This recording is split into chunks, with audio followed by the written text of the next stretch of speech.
Yesterday, we talked about 10 programs who are making major changes to their stadiums. From Mizzou fixing their north end zone, to USF building a new stadium entirely, and even Penn State preparing Beaver Stadium to host winter college football playoff games, there is a lot of money and a lot of renovations going around in college football. So much so that 10 examples were not enough. A ton of you guys commented different schools that also are having renovations, and since the video is doing well, I thought I'd come up with a part 2, and we have 6 more to talk about today. We're to go through their stadium projects, what the details are, and what it could mean for the programs. But before we get started, if you're a big fan of college football, be sure to subscribe to the channel, leave a like if you support today's video, and let me know what player, team, topic, or situation I could cover next. Now let's get started and talk about 6 more crazy stadium renovations.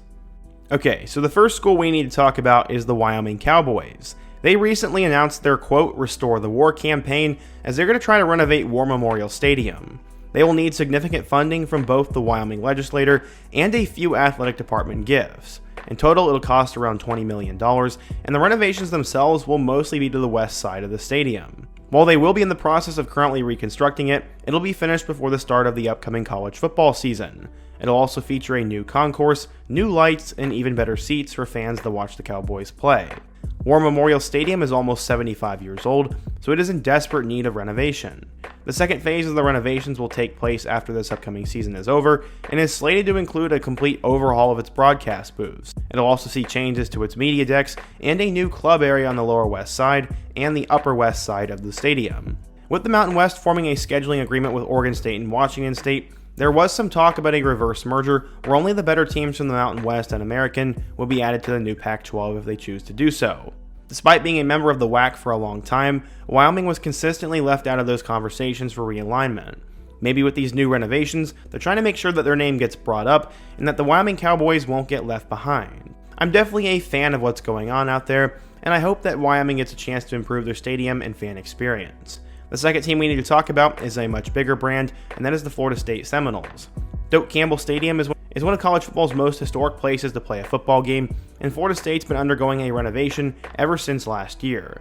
It should feasibly be done around the college football season this year, and it's kind of interesting to look at the stadium with all the seats gone right now. Most of the renovations come down to new seating options, and they're also trying to improve the game day experience. Honestly, not anything really substantial is happening, but they'll have new chair-back seating, access to indoor hospitality spaces, climate-controlled amenities, and an expanded food and drink menu for fans to enjoy while watching the Seminoles.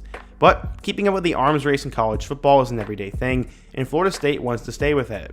They're also renovating a football facility at Doak, and this includes upgrades to meeting rooms, the locker room, a recruiting lounge, football offices, and a weight room. This will now have recovery pools and cryotherapy chambers for players. Hope I said that right.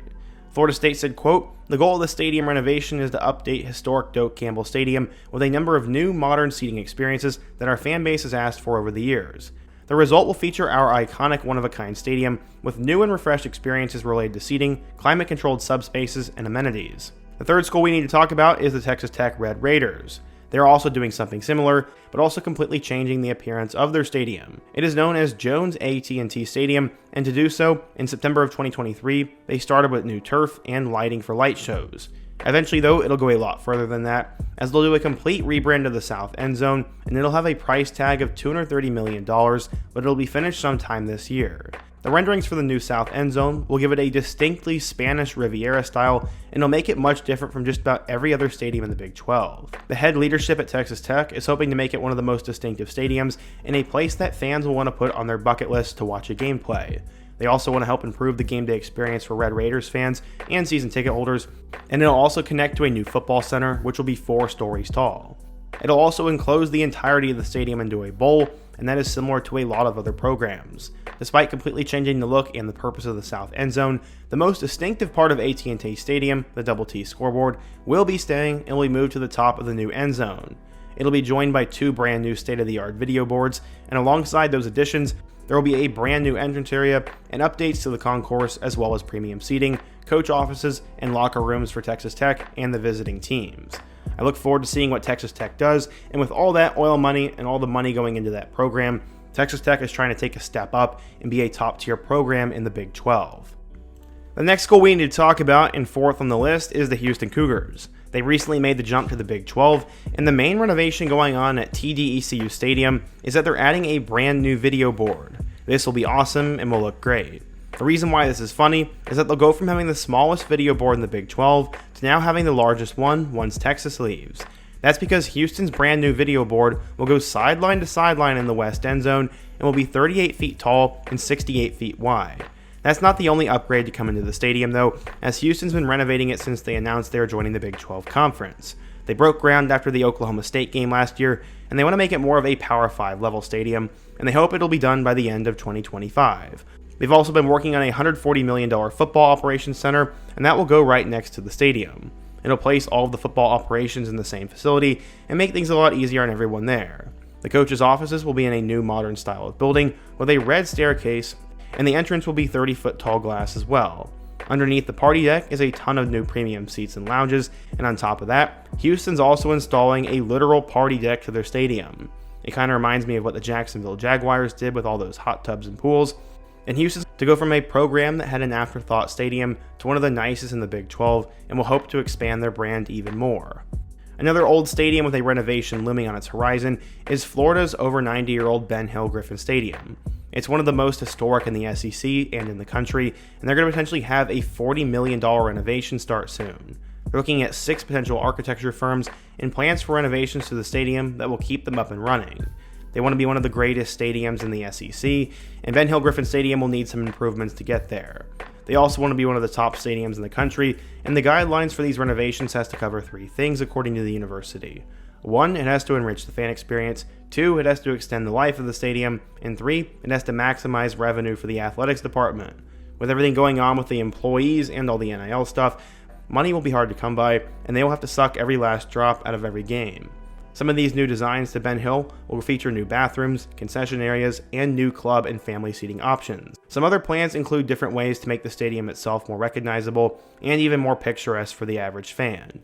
They want to give it a little bit more character, like with some of the exterior design options they're coming up with, and even fan plazas, as well as new tunnels to increase the fan experience overall and create a huge glass atrium in one corner of it. There's also potential talks of adding an overhang to the stadium, and this will keep fans a little bit more cool in the hot Florida sun during those game days. Nothing's been set in stone as of right now, but Florida Stadium might become one of the more interesting ones in the country and could be one of the most state-of-the-art places to play a football game in a few years.